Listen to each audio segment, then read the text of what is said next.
welcome to Reclaiming My Mind. I'm your host, Jessica Vaughn, and today we actually have a co-host, Kin Cook, who was on our Medicare for All podcast. Welcome, Kin. Thank you very much. Pleasure to be here.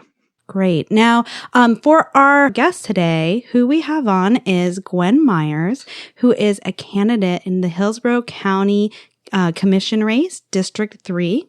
We had one of her opponents on a couple weeks ago, so we're extremely excited to hear about her and her district and what she brings to the race. Thank you so much for joining us, Gwen.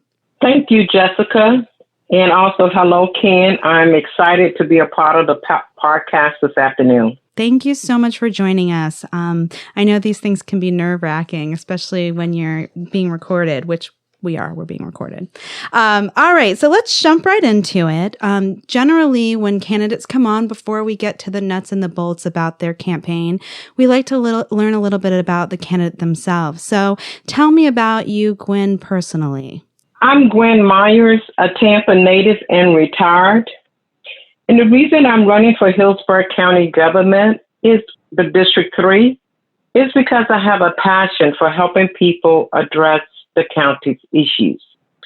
And I must say, I'm the only candidate in this race who has qualified by 1,753 petitions. And my race is all about the people.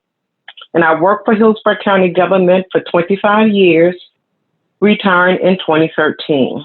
I worked in two key departments of Hillsborough County, Health and Social Services, and Housing and Community Development. Nice. Well, that's definitely some experience. So is that kind of how you would describe yourself? Is there anything that you like to do in your spare time or anything you're passionate about? Tell me about Gwen. In my spare time, and what I'm passionate about is always helping people. That's what I'm passionate about. But in my spare time, I enjoy barbecuing, reading, and just entertaining my family. Nice. So that's what I do all the time in my spare time. All right. So you love to help people. You got in this race. Is that what you said? Because you care about people. What made you specifically attracted to county commission and this race? Working for county government for 25 years, and most of my work had been in District 3 in the USF area, Progress Village, Grant Park, and Orient Park. Got you. And what made this? And those are some of the areas. Go ahead. It's tricky on radio. Those are some of the areas that you felt passionate about. What made this the right time? Was it because now you're retired and you had more time, or what made you feel like this was the right time? Well, the right time when I made the decision to run for this seat was in 2013. At my last work day in my reception, I told County Administrator Mike Merrill, Mike, I'm going to run for County Commission District 3 in 2020, and I probably will come back and be your boss. And we laughed. Right. And almost 7 years later, Mike is getting ready to retire in June 30th, 2020. Gotcha. Ken, did you have any questions kind of about the beginning or just about Gwen? Yes, Gwen, I noticed that on your website, a lot of information about many of the things that you've been involved with. Could you let us know a little bit more about that involvement in a number of organizations that you had listed in your website? Sure. I currently serve on 4 boards, and one, the community development, the Corporations to Develop Community, known as the CDC of Tampa. They serve primarily individuals in the East Tampa, and we're spreading out over to St. Petersburg. And what we do is help with home ownership, job training. Those are the most 2 key factors that CDC has. And we also prepare individuals for job interviews. Okay, I'm also on the Hillsborough County Healthcare Plan. I'm a board member. This is the county's 27th year for the healthcare plan. And what that plan does is for individuals who do not have health insurance, they can apply to the county and go to one of our federally qualified healthcare centers, be in Tampa Family or Suncoast Community. Suncoast Communities look for serving the South County, and Tampa Family is serving the north part of the county. Awesome. So you help people get access to health care with that board, right? Yes, and I don't know if you all know, but every time that you all make a purchase, 0.5 cent funds the Hillsborough County Healthcare Plan, and it's been around for 27 years. Wow. Yeah, I didn't know that a whole 0.5 cent went to that for so long. If I may ask a question here, Ms. Myers, on your website, you talk about healthcare as a problem in this county. It's obvious that you're involved in that. How does the county commission really play into the healthcare, and what would you do as a county commissioner to improve those systems here in the county? The county plays a pivotal part with the healthcare plan. Our representative from the Board of County Commissioners presently is Commissioner Sandy Merman. And from the board meeting, when we have our board meetings, the ideas that we're recommending, she brings forth to the Board of County Commissioners for approval. And so I would like to continue that, because healthcare is very vital to our economy, and making sure that people know that Hillsborough County has a healthcare plan if they cannot afford health insurance. With the coronavirus right now, a lot of people are going to be laid off, probably will not have health insurance. And we want to make sure that we can serve them with Hillsborough County with the healthcare plan through the county. So you say that county commission oversees that board and passes the guidelines? Yes. Okay. Does that answer your question, Kin? Well, a question comes up during, we're in this current situation that we're in with the COVID-19, and was this board, or was this group making recommendations back to the board about what they should be doing regarding healthcare for people, or what they should be doing during this crisis? No, we have not had a meeting. So the emergency planning management policy group is making the planning group. Thank you. Is making all of the decisions right now. So they're in effect for the county. Yeah. Okay. Well, what other areas? I know you have on your website, one of the areas that you said there's problems is housing. What are the problems, in your opinion, regarding housing here in the county?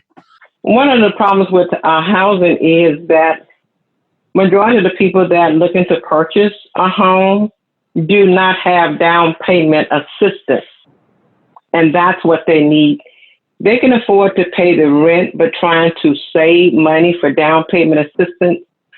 So I want to say it was October, this current fiscal year that the county is in, the county set aside $10 million for the affordable housing program. And so now individuals that are looking and can qualify to become a homeowner can come through the county's affordable housing program and receive some down payment assistance. Okay. Well, I want to get more into your platform, and I have some listener questions that were talk about housing, but we're jumping ahead a little bit there. So we'll come back to this because I have more questions about affordable housing, but let me ask you, if you don't mind, about your district. Tell me about District 3, what the parameters are, where it runs, and from your experience, what your constituency cares about and what their concerns are.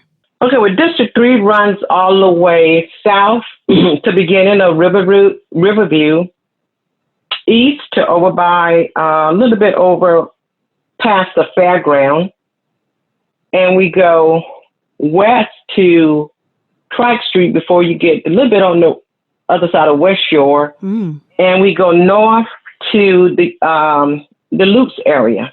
Really? So that's what covers, District 3. That's big. Do you know how many voters are in there? Yes, it's 180,000 voters in District 3. Okay. And you were going to tell us about the constituency. Yes, and the constituency is what they would like to see in District 3 is transportation, housing, and jobs. So across the board, those are the top 3 from regardless of where it spans. Those are the top, correct. Kin, did you have any questions about that? No, I mean, it certainly is a large area, a very diverse group. Uh, I find it interesting that they narrowed it down to a few issues, uh, which seems to be quite often, actually in our county, the same issues. I mean, housing, transportation.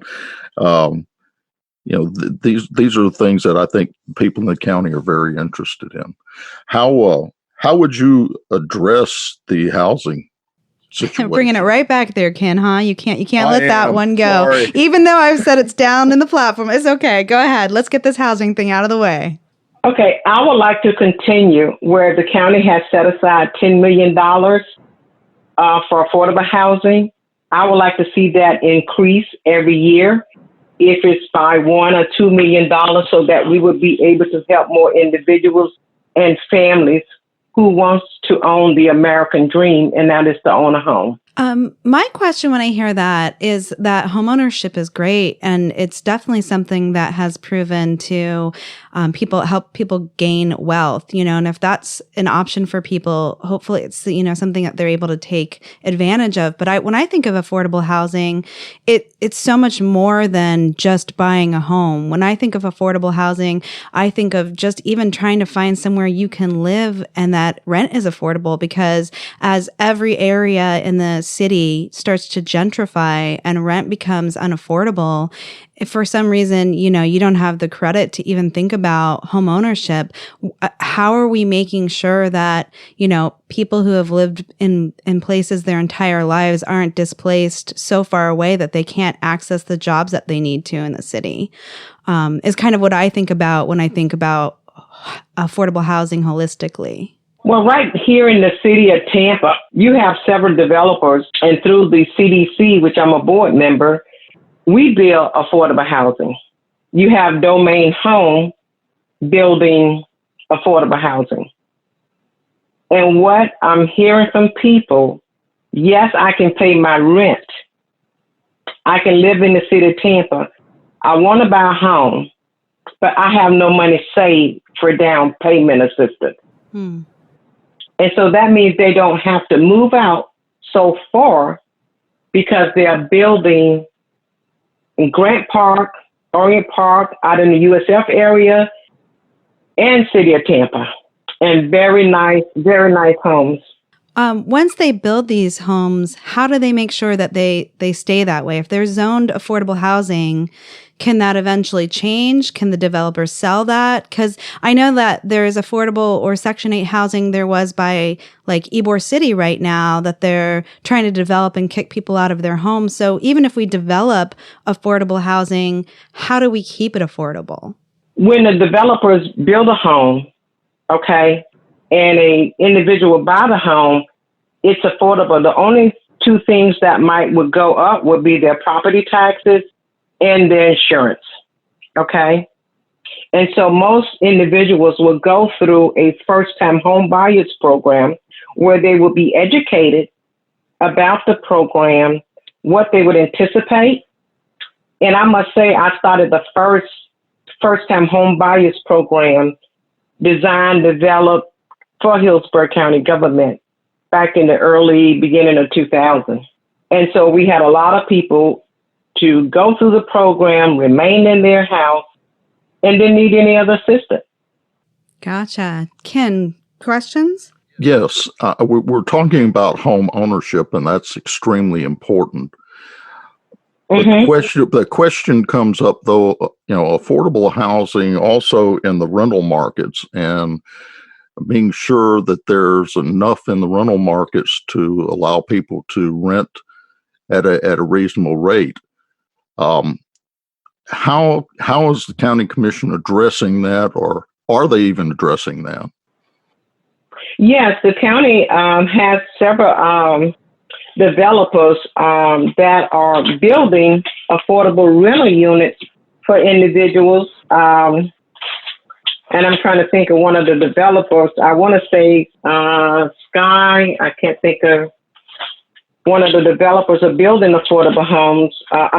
Rental in the county. Just built, I want to say 180 units that would be affordable.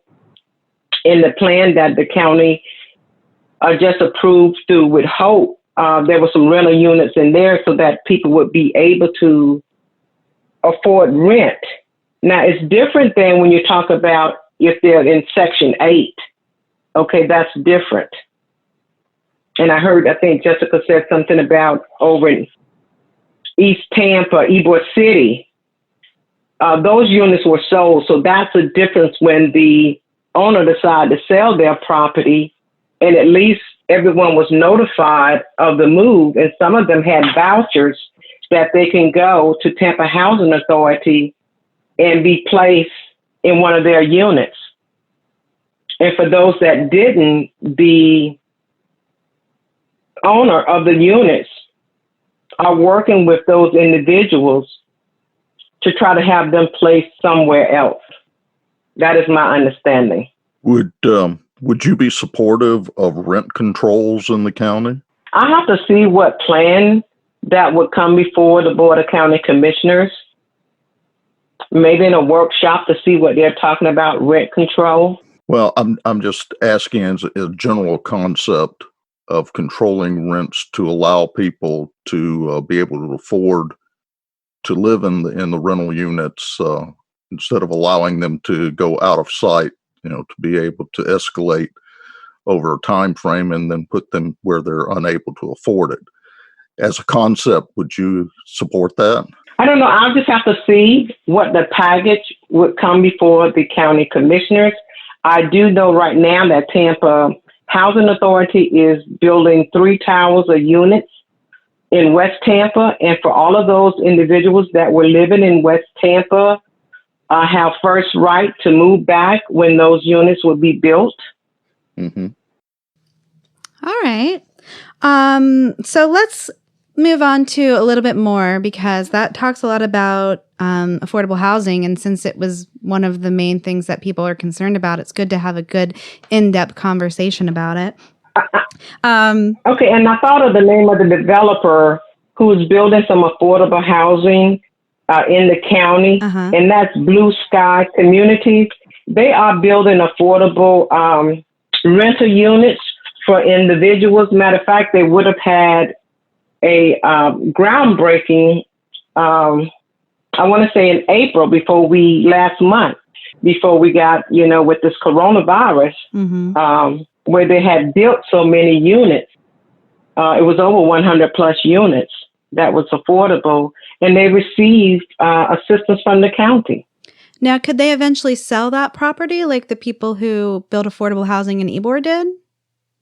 And it wouldn't be affordable anymore? After so many years, if the developer decides to sell, but I don't know what the ramifications would be in the agreement, right, and how much money did that the county put in for that developer. Gotcha. I know in Tampa Park, where you're talking about, those units been there for the past maybe 35, 40 years. Yeah. Yes. So tell me about your platform. When you're a candidate and you're going around and everyone's like, what's on your platform? Share with us what you would share, what you feel like you're offering voters as far as county commission is concerned. Okay, my platform is improving transportation, transit, and infrastructure, building affordable housing and accessible housing, provide health care, protect the environment, oppose TBX widening, and support smart growth.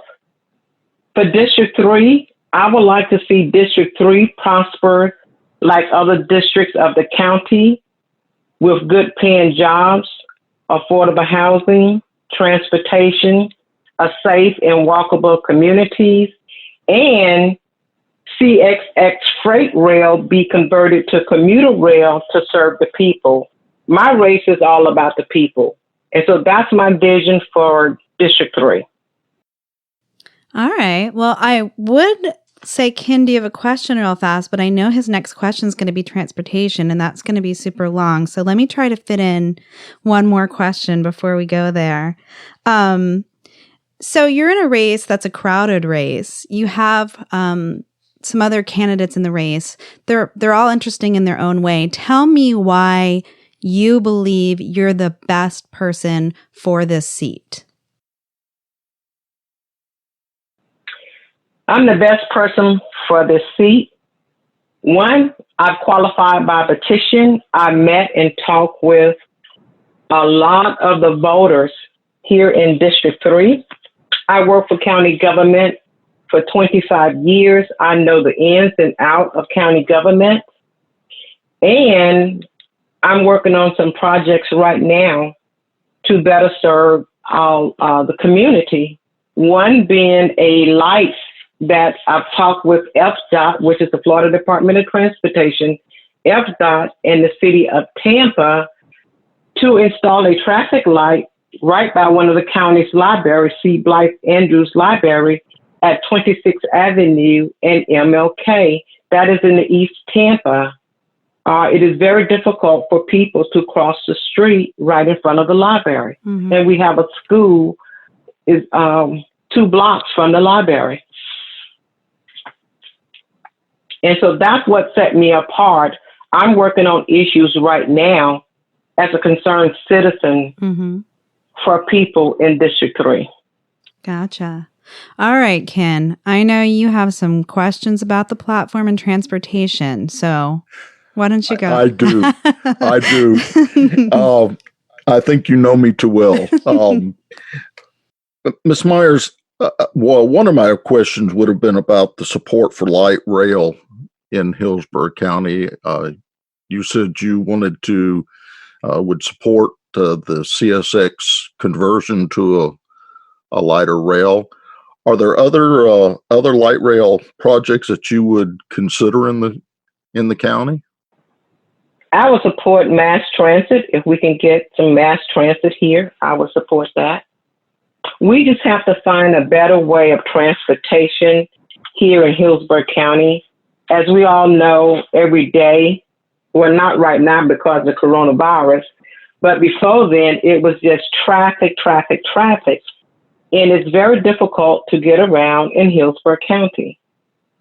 And that's one of the reasons I volunteered for All for Transportation, because I believe that we have to do something about transportation in Hillsborough County. So what do you think are the transportation problems that are faced, say, in the south part of the county as opposed to the east part of the county? Is it lack of infrastructure, or is it a lack of routes, or what are the problems, and how would you address those? Well, the problem is countywide.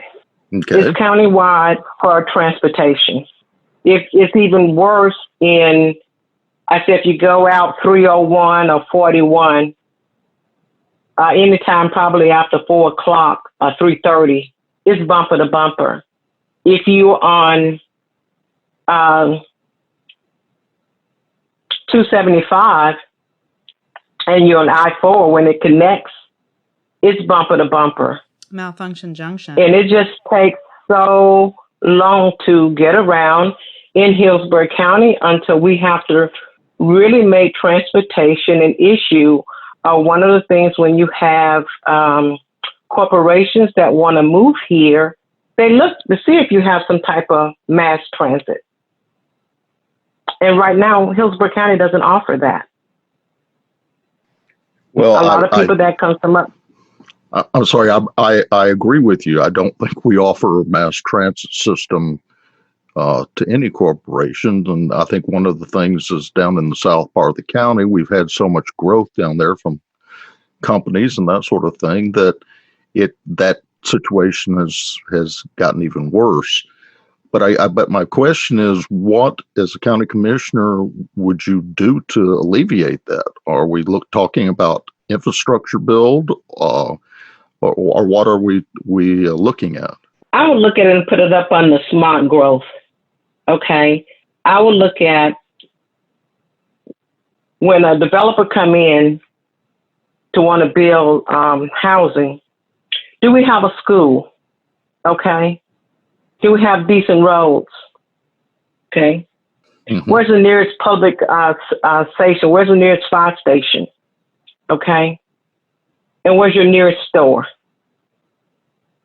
And what we see right now, and what I've seen as I ride throughout District 3, is you just see a lot of new constructions being built and nothing close by. You take 78th, leaving Progress Village, going to Riverview, okay? Single lane, bumper to bumper, okay? We have to consider in having funding for our infrastructures to make our roads much better, okay? And if we need to widen some of our single lanes to make them 2 lanes for better traveling, we would need to do that too. What about the I-4 corridor or the other interstate corridors? Are you supportive in expanding those corridors? I would not support widening a part of the interstate if we can make one of the lanes more accessible for direct traffic.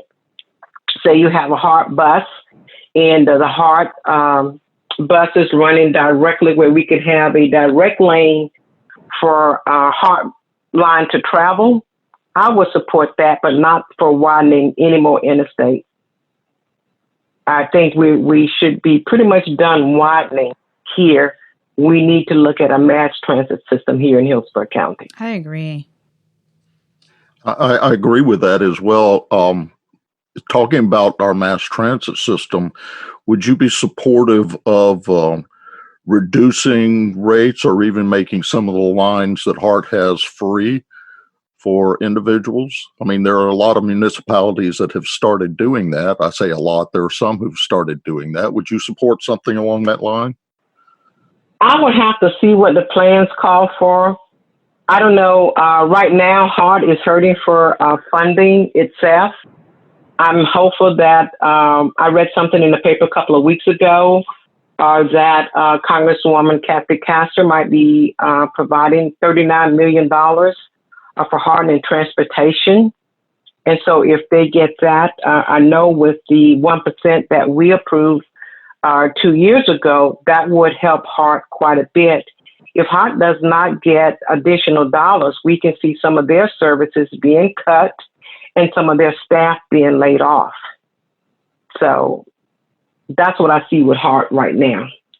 So mentioning that transportation tax that was passed, as we know, Stacey White on the board has had a problem with that and is suing to stop that tax from happening.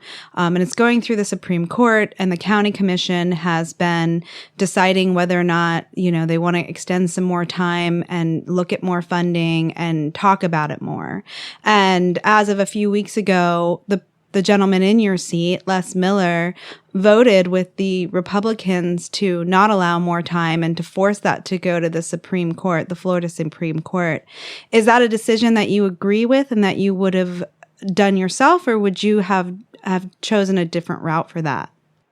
No, that's not a decision I would have agreed with. I planned to speak that morning at the Board of County Commissioners, which was April 15th. But I had some technical difficulties trying to get through. A lot of people did. I was in support of the county to vote so that it would be on our ballot in November. That's what I would have supported. Okay. Well, I have some more questions. So, Ken, did you want to finish up the transportation topic really quickly, or did you have another question?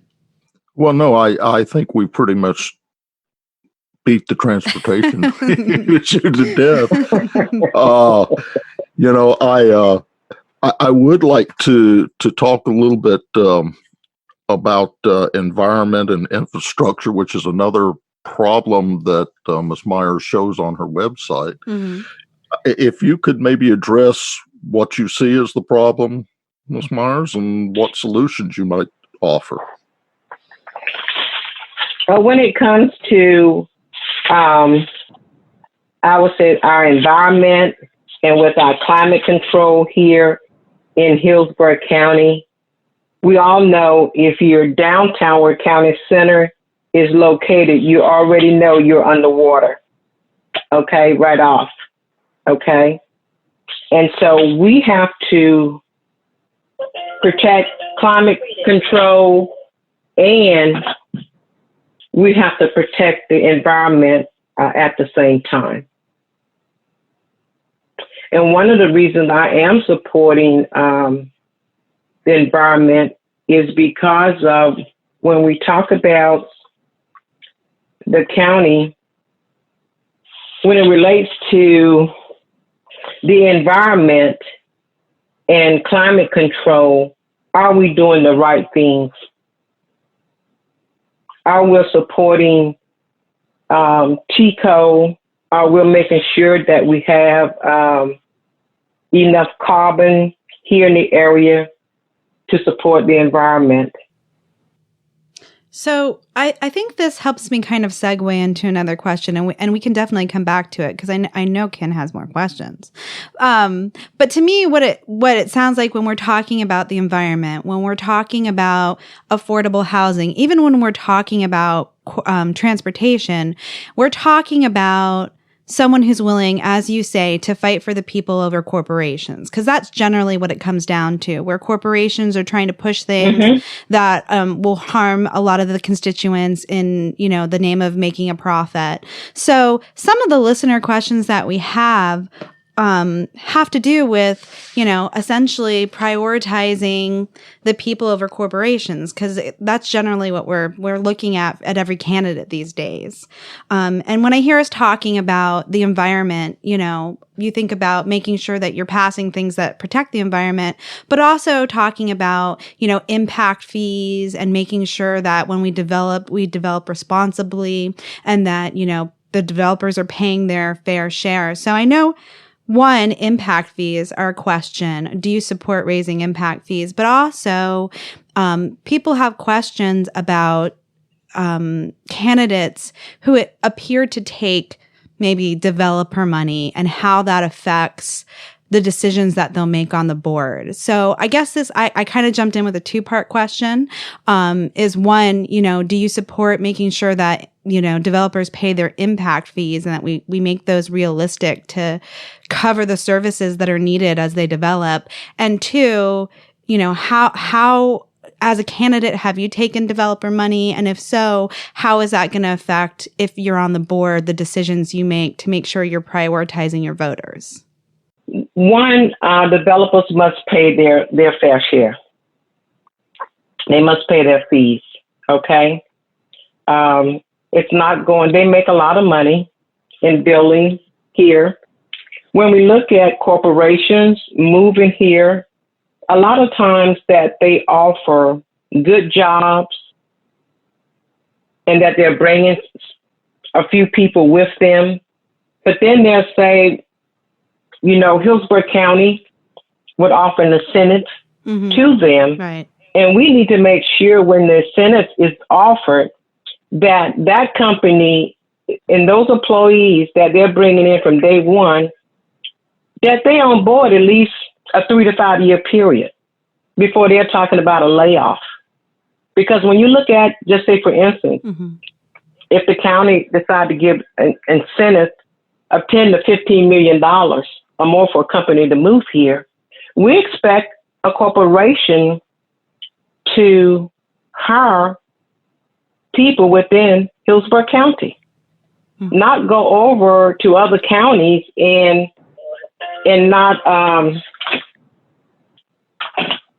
and bring in other staff. Hire other people. And so one of the things with that, then you must say, okay, who's going to be accountable? The board and the county administrator, okay? Because we will have to put some language in the county administrator's contract so that we can have one of our departments, probably the Department of Economic Development, to monitor, to see what, just say for instance, Amazon, right? Okay, because they're one of the largest employers here, okay, to see if they're on track of meeting, hiring people within, okay, because we've given them all this money. And so people should be able to find jobs. Sure. And so we have to make that a part of our plan. If it's not in, we need to put that in place in one of our departments. And I would think the department would be our economic development department. So how do we safeguard from Amazon then making campaign contributions to our commission men or women or whomever, who then are more lax on those guidelines? I think that's what people are generally concerned about now, and why there's so much populism, be it on the right or the left, is that people don't trust politicians not to sell out their financial interest in the name of campaign contributions or whatever it takes, because races are expensive. So addressing that, yes. As a candidate, I look to see who I'm going to receive money from. And if it's something that I'm opposing, I would not accept any money from that corporation. Gotcha. Because I know as a candidate, I worked for county government for 25 years. And I believe in good government. And you have to make the decisions. And so if any of my other candidates are taking monies from developers and all of that, well, we have to make a decision when that comes before the Board of County Commissioners, okay? Sure. And so I'm looking to be what I've been for 25 years, a good steward. I know what it means to be a public servant, and I know what it means to serve the public. I like that. That is important for me, okay? That was my motto for 25 years when I worked for county government. All right. So you're maintaining that, you're interested in being a public servant and that you're not for sale. Right? That's correct. All right. Now, I always said, hey, I'll be the FBI key witness. Now, I know Ken's dying to bring it back to the environmental question. So I hate to keep pinging you back and forth like a volleyball, but when there are two co-hosts that can't see each other virtually, it's a little bit challenging. So I appreciate your patience. But Ken, go ahead. I'm sorry. I didn't mean to detract from your environmental questions. Well, I did want to go back to a point that was brought up by Ms. Myers on TICO and all of the, I guess if you just, depending on which side of the issue you're on, all the issues or problems environmentally that they are not fixing. And what is your opinion, Ms. Myers, on moving to cleaner energy sources here in our county? Good question. How can that be done? Very good question. We need to hold TICO more accountable. I know there was a meeting, and I want to say last year, that we all showed up down at, I can't remember, we're in South County, with opposition against TICO. And I want to say it was on fracking. I do believe that it could have been that. Okay. Here in Hillsborough County, what I and others, and there were several commissioners that were there at that particular meeting, and spoke as well. We have to do what is right to protect the environment and protect those who are living close by a plant. We just have to do what's right. Does that mean putting firmer regulations on TICO? What is our relationship with them? Does the county regulate TICO, or does TICO set the regulations, or how does county commission play with making sure that we're protecting the environment, especially when it comes to TICO? There are some issues, and I don't know all the details. I'll be upfront about that. I'm learning some of the environment as I campaign now. Right. But when the commissioners were speaking, they were speaking in opposition of what TICO wanted to do that was hurting our environment in Hillsborough County. Which is a lot. There could be so many things. Ken, did you have a follow-up question? Because I wanted to move on to another question I had, and I wanted to make sure I didn't cut you off. No. Thank you for your answer, Ms. Myers. I certainly appreciate it. I don't know if there's any way we can really push TICO and other energy companies to move to cleaner forms of energy, except through fines or giving them some incentive to do that. But I attended some of those meetings and in opposition to Tico's plans as well. Okay. So I was there listening to some of the county commissioners. I'm just not sure what the county as a whole can do. Do you have any other ideas about moving to? No, it might be. Go ahead. No, I don't have any ideas right now. Like I said, that's something that I'm looking into and studying as a part of my campaign. So when key issues come up like that, I can address it on good government on behalf of Hillsborough County. But we do know the environment is something you're passionate about. Yes. So one of the questions I wanted to ask, because I asked one of your opponents who came on, was that, this has been a historically Black seat. Sometimes it's the only seat that offers us diversity as far as having Black members on the board. And now there's a challenger who I see is Hispanic. I'm not sure, but isn't Black. And I'm wondering, what that could mean if we have a board where, the one Black seat that we have is now, filled with, a non-Black elected official, and what our commission would look like with no more diversity and no Black voices on the board, and what you think about that. It would not look good, but I can go back to, I want to say the late 60s, when Carl Warren, Carl was the son, Willie Warren was the dad, when they first brought up single-member district for Hillsborough County and City of Tampa, and saying that we as Blacks must have a seat at the table on those two boards, and then included the school board as well. Today, what I see is that, and I reflect back on the race between State Representative Rusan, Edna Rain, Betty Reed, and we had a Hispanic guy to get in that race. We as African Americans stood tall to say, we're going to protect the seat. And we did. And we went out and voted. And I would expect that they would do this same thing in this coming primary election in August 2020.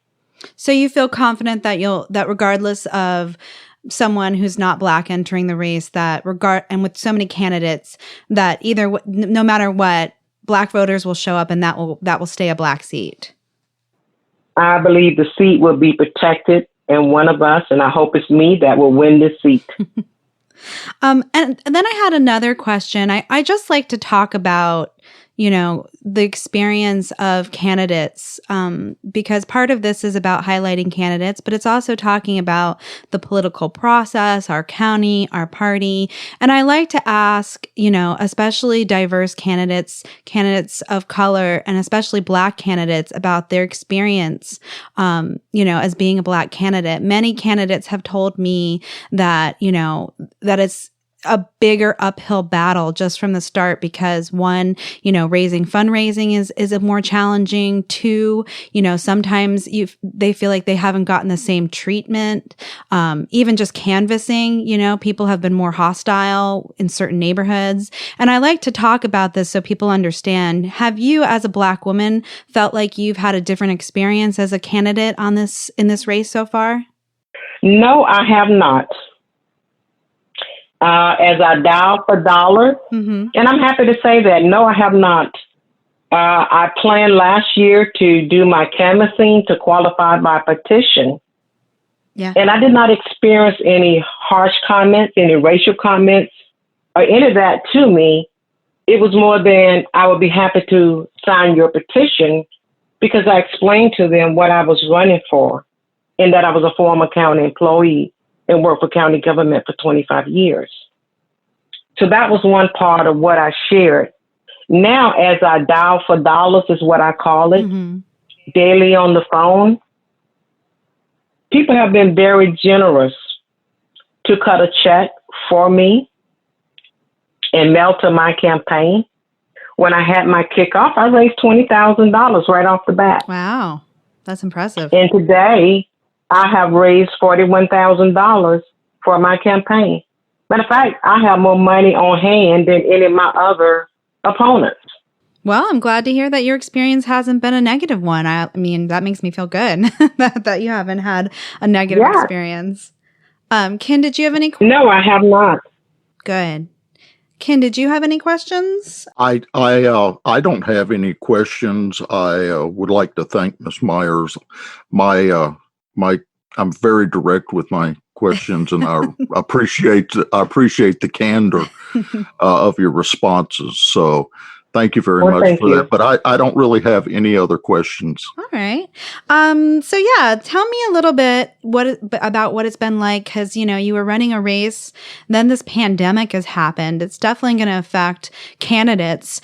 How do you think it's going to affect kind of the year 2020, and what's your campaign doing, to kind of meet the needs now that there's so many changes? Well, one of the things I'm doing, I did not campaign in the month of April. I did not ask anyone for any money because of the coronavirus, and all we were hit with are unmeasurable that we never anticipated ever experiencing in our lifetime. Mm-hmm. And so that was I felt respectful to my campaign to say, no, I'm not going to be dollar for dollars and asking people at the same time to support me financially. Mm-hmm. It does shift the campaign for some, because where we will be out speaking or getting ready to participate in a forum coming up, mm-hmm. I don't know if we would be able to do that now. I don't know if organizations will look at having something virtual. Right. But I started back this week on Monday, dollar for dollars for May, for this month. Okay? Mm-hmm. Because as we experience the coronavirus, Hillsborough County government is going to change as well. Sure. As we look at fiscal year FY 20 and 21 budget, what we receive, the monies and the services that the county is going to have to provide, okay? Because you're dealing with a lot of issues that's going to come out of this virus. When we talk about mental health, sure, okay, would be one. And just with healthcare would be the other. Mm-hmm. And both of them under the rim of healthcare, okay? Will we put in more monies and dollars for the social services that will be helping people, that way we will still be a part of this pandemic that is going on. And so when we now look at where we are right now, and we're soon approaching a month from June 1st as being hurricane season, mm-hmm. okay? Right. So then you're saying at the same time we have the coronavirus and we have issues and the stay at home, don't know how long that's going to go on here, okay? But if we get a hurricane within the next month in July, we all have to go to shelters, okay? And so what happens? So the virus there. So the county has done a remarkable job. Our emergency planning group, I give them all accolades for so many of us have been safe at home and understand, and there's some of us who want to continue to go out to do what we want to do. I like the controlling that the county has in place about being concerned for every citizen of Hillsborough County. And so, yes, it has changed the dynamics of the campaign.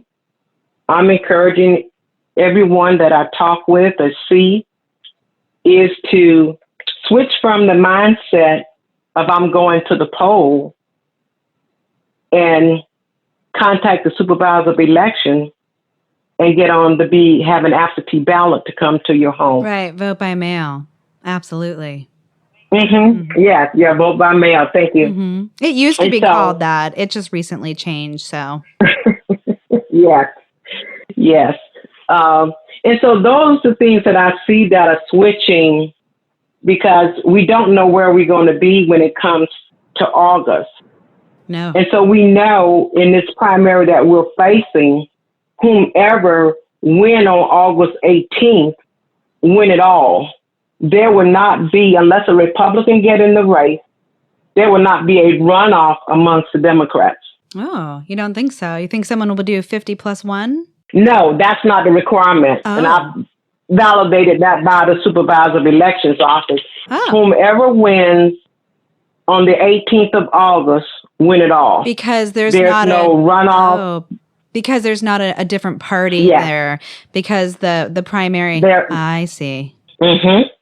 So you win it all. Gotcha. And that is my goal, to win it all on August 18th. Awesome. I mean, awesome that, that's an option, because going on to November after a primary, it takes a lot out of a candidate. Hearing you talk about this, it's interesting because Ken and I were having our own conversation yesterday, kind of leading up to this. And we were talking about how much this pandemic has highlighted, for many of us who already knew, but for a lot of people who didn't, our structural problems. And we're talking about healthcare and how so many people have their healthcare tied to their jobs. And in this pandemic, they've realized that if they get laid off, then if they got sick from this pandemic, like, it's all tied together. And whether or not that makes people who were maybe resistant to it, but now see the value in a system of Medicare for all or universal healthcare. And I know directly as the county commission, you won't have a say on the national level, but in general, for somebody who's worked in the social service aspect of it on a board or involved in healthcare, do you support that moving towards a Medicare for all or universal healthcare as a community or as a nation? Oh, yes. Yes. Because healthcare really supports our economy. If you're healthy and you're going to work every day, you help contributing to our economy, okay?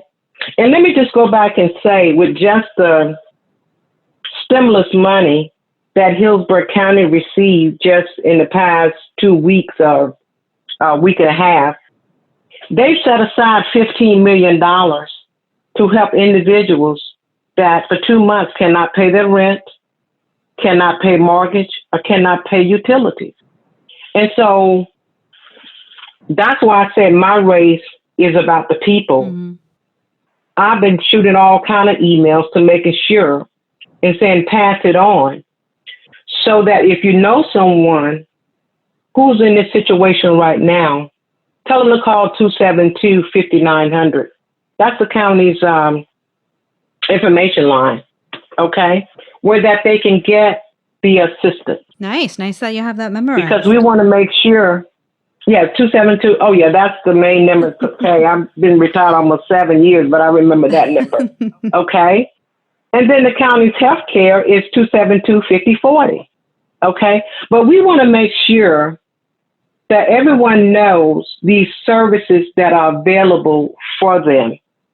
And another thing that to be added, you can go now and be tested for the coronavirus. You don't have to have insurance. You can go over to Lee Davis Neighborhood Service Center, which is one of the county's neighborhood service center right on 22nd Street, okay? Or you can go out to Raymond James Stadium. But we have to keep the public informed of the services that are available right now to help anyone who's going through or experiencing hard times. Absolutely. That it is help right there now for them. True. And I got a text late last night because I posted that information about where one individual was experiencing the problem with paying rent, and the county was able to help her on yesterday. And I got to thank you back.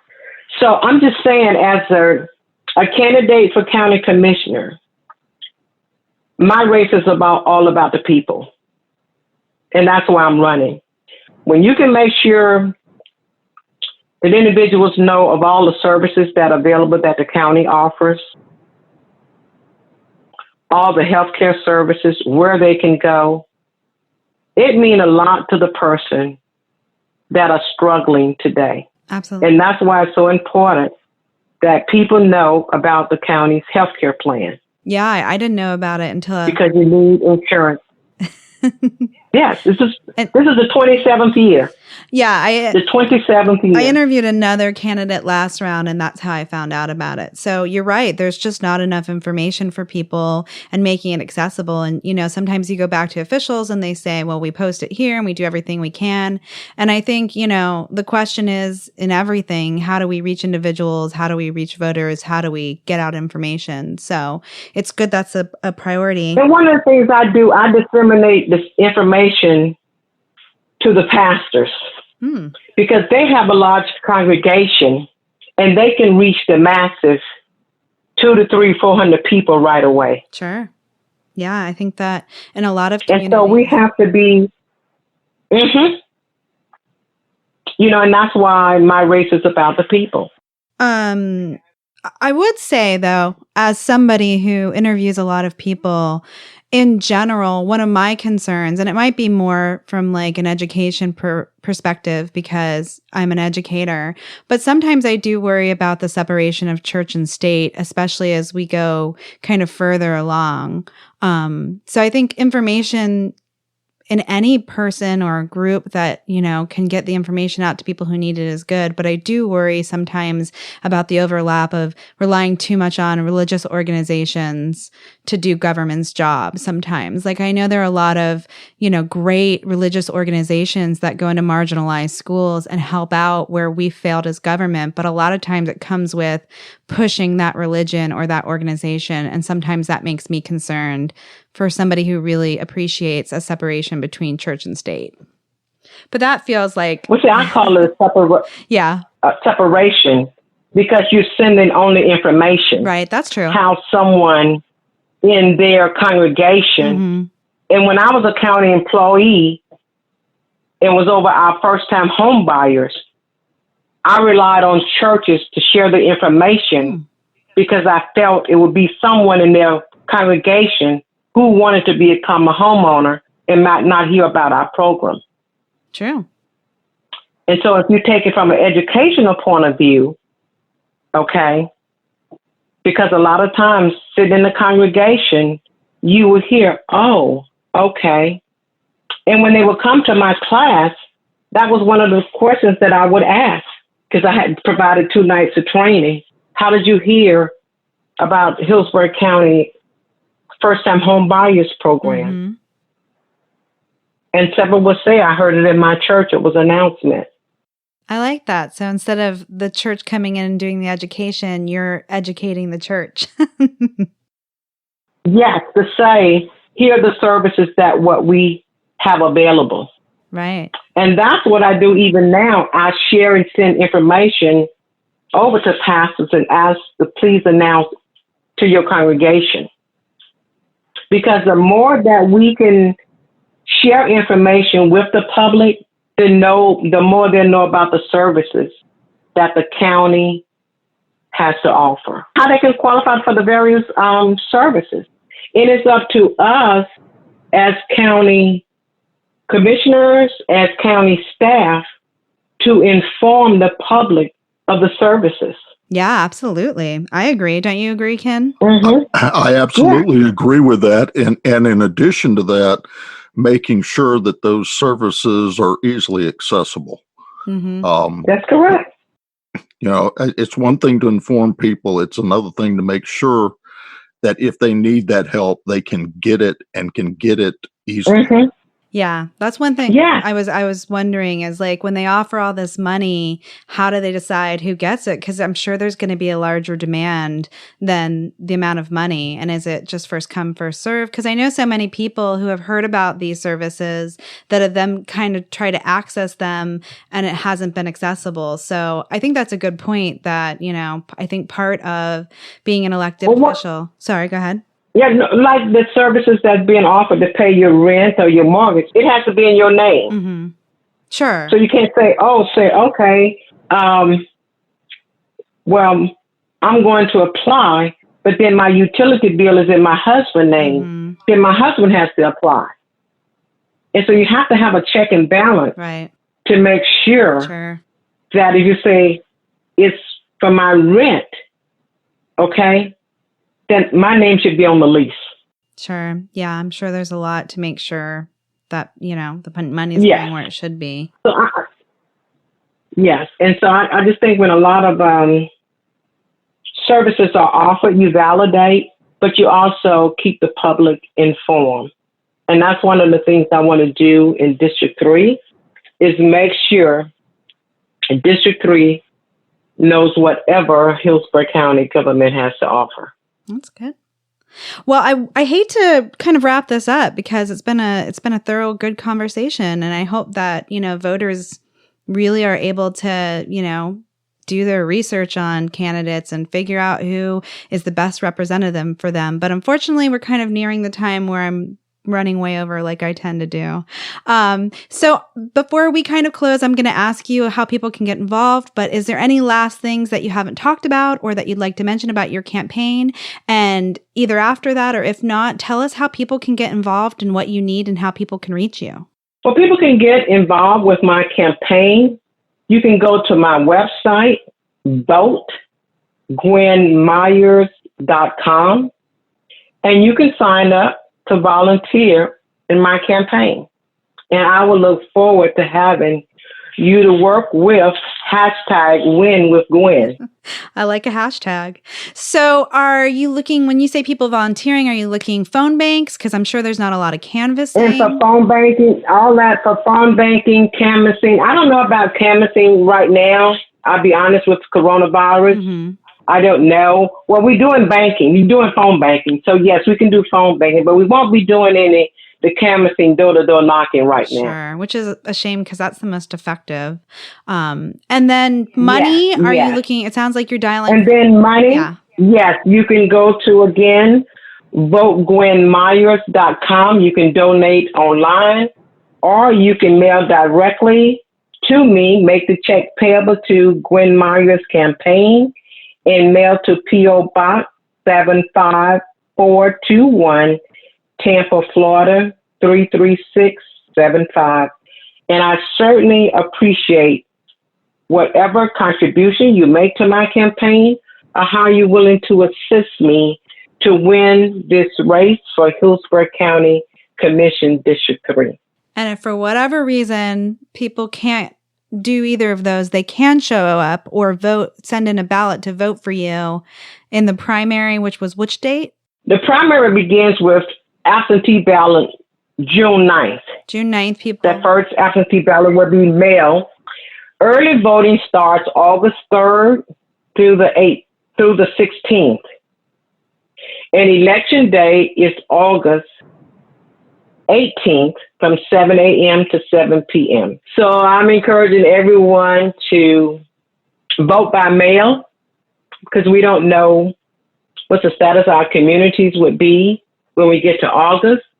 But we know now we can begin to request for an absentee ballot.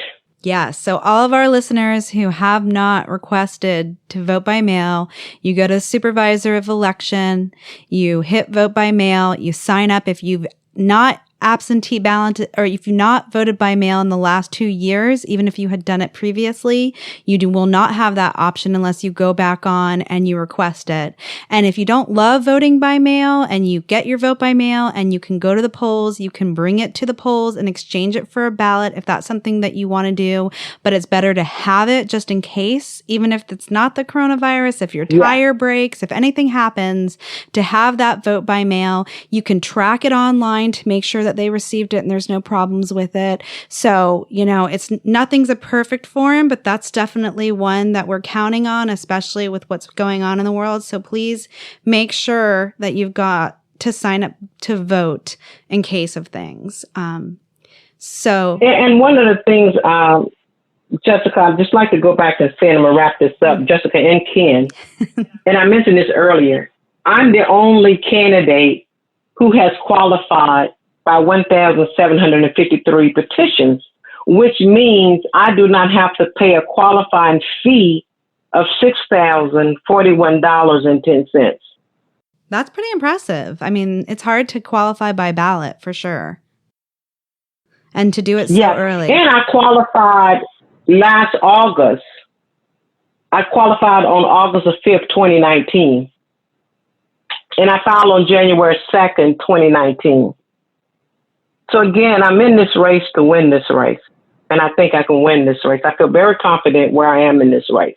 Awesome. Well, I really appreciate you coming on because this is very challenging for us to try to figure out how to do this remotely. And everybody's been so patient, and to make sure that, we have another co-host on, kind of getting those questions that I might not think about. And it's a lot. So we really appreciate all the candidates, especially Gwen, for coming on during this time, for sharing their platform, for getting out information to voters, because it's so hard to find information about local seats. So thank you so much for coming on. I'll be like Kin and very polite, Miss Myers, and for joining us today.